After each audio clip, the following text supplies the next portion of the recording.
ادع إلى سبيل ربك بالحكمة والموعظة الحسنة وجادلهم بالتي هي أحسن. عشاء کی جو نماز ہے، حقیقی جو نماز ہے، 4 رکعت فرض اور 2 رکعت سنت، اور اس کے بعد وتر.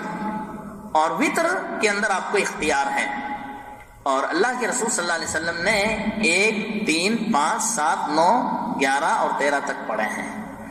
لہٰذا ہمیں اس سنت کو بھی زندہ کرنا چاہیے. ہمارے ادھر کیا کرتے ہیں لوگ کہ کچھ نمازیں نفلی، عام نفلی نمازیں، ان کو خاص نمازوں کے ساتھ جوڑ دیتے ہیں. جیسے مثال کے طور پر مغرب کی 2 رکعت ہیں، سنت جو ہے 2 رکعت ہے نماز کے بعد، فرض نماز کے بعد جو ہے 2 رکعت سنت ہے. ہمارے ادھر کیا کرتے ہیں، اس کو 2 کے بجائے 4 کر دیتے ہیں، پھر کہتے ہیں کہ نفلی ہیں. ارے یہ جو پڑھے 2 رکعت وہ کیا ہے؟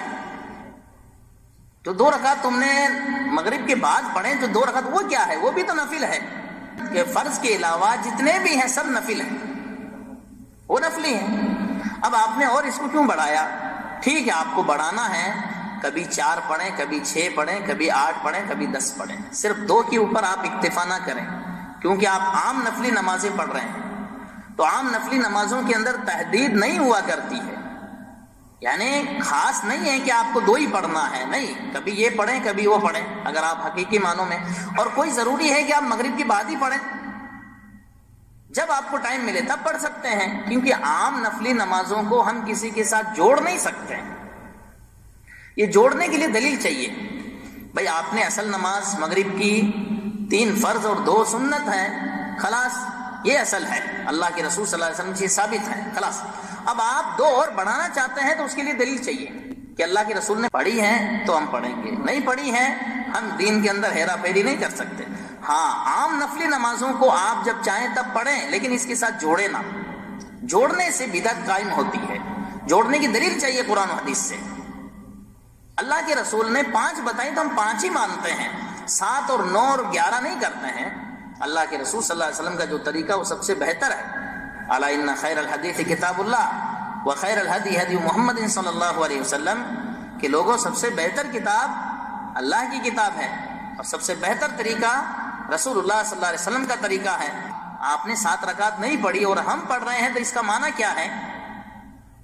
اس کا معنی ہے کہ ہم زیادہ جانتے ہیں آپ سے. بھائیوں، سوچ سمجھ کے کام کریں، جو شریعت میں موجود اتنا کریں، اللہ اتنے میں برکت دینے والا، کمی زیادتی نہ کریں. نفل پڑھنے کا تو اس کے ساتھ کیوں جوڑتے ہیں؟ 7 کیوں بنا رہے ہیں؟ اس کو 5 رکھیں، خلاص. میری طبیعت ہوگی تو میں 1 گھنٹے کے بعد پڑھوں گا، میری طبیعت ہوگی تو پڑھوں اور نہ بھی پڑھوں، کیونکہ یہ اللہ کے رسول سے ثابت تو نہیں ہے جو میں کرنے جا رہا ہوں.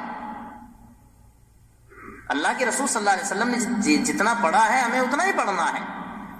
باقی ہم اپنی طرف سے ہیرا پھیری کریں تو بدعت کس کو کہتے ہیں پھر شریعت کے اندر؟ یہی تو بدعت ہے کہ لوگوں نے اپنے طور پر جو ہے دین کے اندر دخل اندازی کی، اور مجھے نہیں معلوم کہ 17 کس حساب سے پڑھتے ہیں.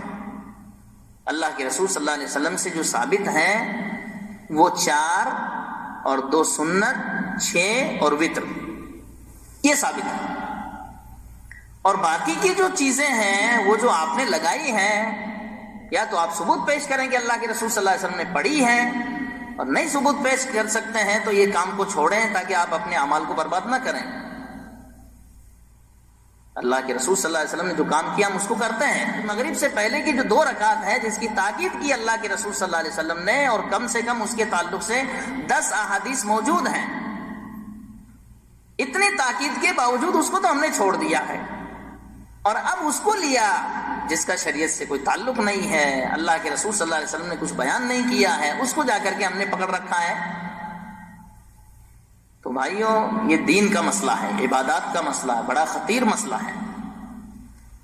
ہمیں وہی کرنا چاہیے جو رسول اللہ صلی اللہ علیہ وسلم سے ثابت ہے. ہم اپنے طور پر دین میں ہیرا پھیری نہیں کر سکتے، اور ہماری ذمہ داری ہوتی ہے کہ ہم تحقیق سے کام لیں. کسی عالم نے بتایا کہ 17 ہے تو کہیں ان سے کہ اللہ کے رسول سے ثابت کرو. اگر نہیں ثابت کر سکتے ہیں تو پھر ہم اس کام کو نہیں کرتے ہیں. اور جو ثابت ہے اس کو کیوں نہیں کر رہے ہیں آپ؟ جب آپ حقیقی معنوں کے اندر سنی ہیں، سنت کے اوپر چلنے والے ہیں، ٹھیک ہے، تو آپ جو ہیں جو اللہ کے رسول نے کہا اس کو کیوں نہیں کر رہے ہیں آپ؟